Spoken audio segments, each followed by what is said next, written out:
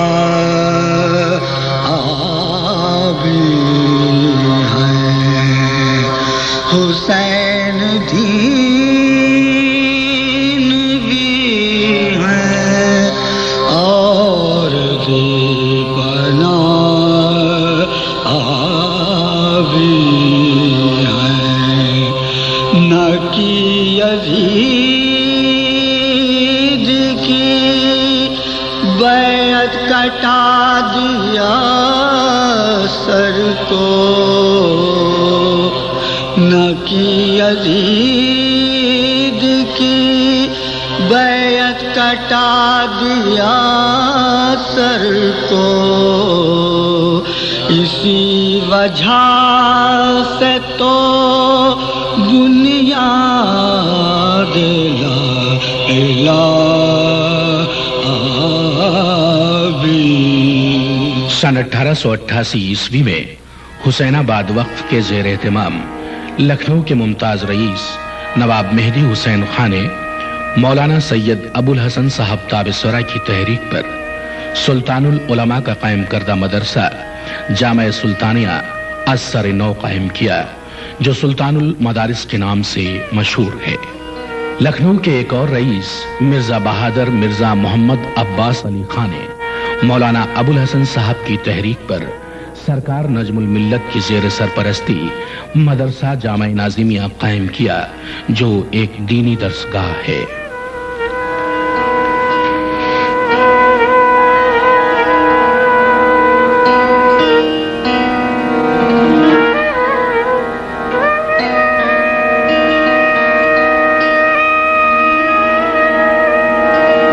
مہاراجہ سر محمد علی Muhammad Khan of Mahmood آباد نے مدرسہ الواعظین کے نام سے کیننگ اسٹریٹ پر ایک مدرسہ قائم کیا۔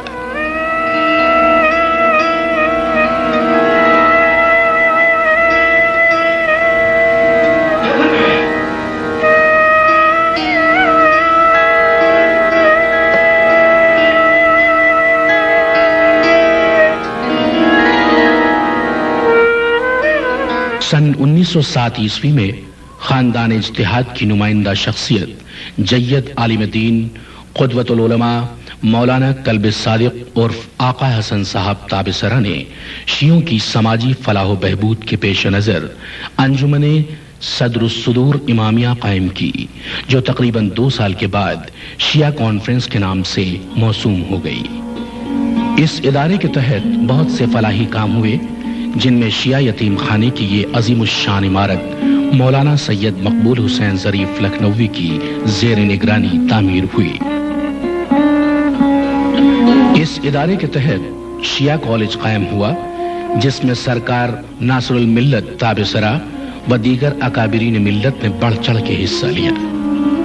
سن 1937 عیسوی میں خاندان اجتہاد کے مایہ ناز فرزند اور بر صغیر کے یگانہ مجتہد آیت اللہ العظمی سید العلماء مولانا سید علی نقی صاحب تابسرہ فارغ التحصیل ہو کر نجف سے لکھنؤ واپس آئے۔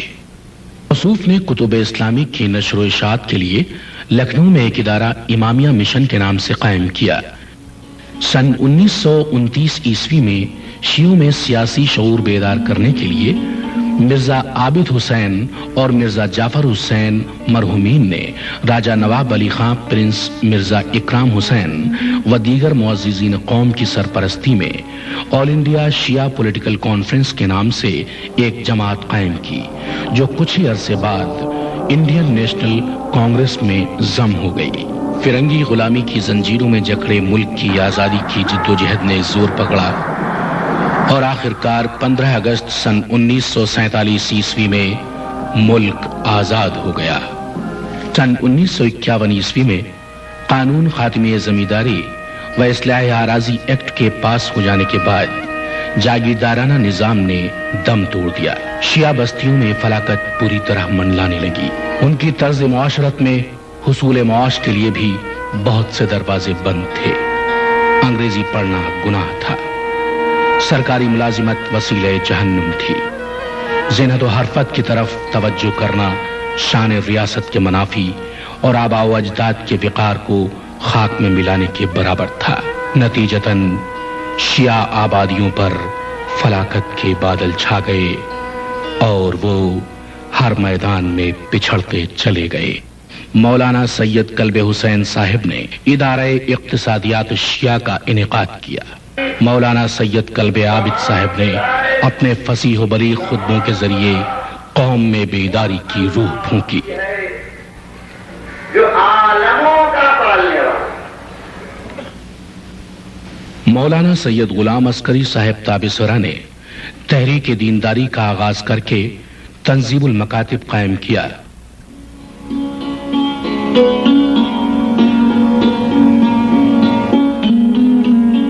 اسی تحریک سے متاثر ہو کر علی کانگریس کے صدر الحاج مرزا جاوید مرتضی نے تحریک دین فہمی کا آغاز کیا، لیکن ان سب کے باوجود قوم کی بدحالی میں کوئی خاص سدھار ممکن نہ ہو سکا۔ چنانچہ پرانے لکھنؤ کے قدیم محلے جوہری محلہ کی ان تنگ گلیوں سے ہندوستانی علماء کے سب سے قدیم خانوادے خاندان اجتہاد کے چشم و چراغ آل انڈیا مسلم پرسنل لا بورڈ کے نائب صدر اجتہاد بین المسلمین کے علمبردار مشہور قومی رہنما مولانا ڈاکٹر سید کلب صادق صاحب نے قوم کی فلاح و اصلاح کا بیڑا اٹھایا۔ یہ فلاحی اسکیموں کو انجام دینے کے ساتھ مولانا ڈاکٹر کلب صادق خدائے سخن میر ببر علی انیس کی خدمات کو بھی فراموش نہ کر سکے۔ چنانچہ مئی 1992 میں میر انیس کی یاد میں توحید المسلمین ٹرسٹ کے زیر اہتمام سہروزہ سیمینار کا انعقاد ہوا اور ان کے مقبرے کی تعمیر جدید عمل میں آئی۔ بس انی سب دعا مانگ کہ اے رب آباد، لکھنؤ کے طبقے کو صدا رکھ آباد، رونے والے شہ والا کے رہیں خلد میں شاد، ان کے سائے میں بہر و مند ہو ان کی اولاد، عشرۂ ماہ ازاں نالہ کشی میں گزرے، سال بھر شے کے غلاموں کا خوش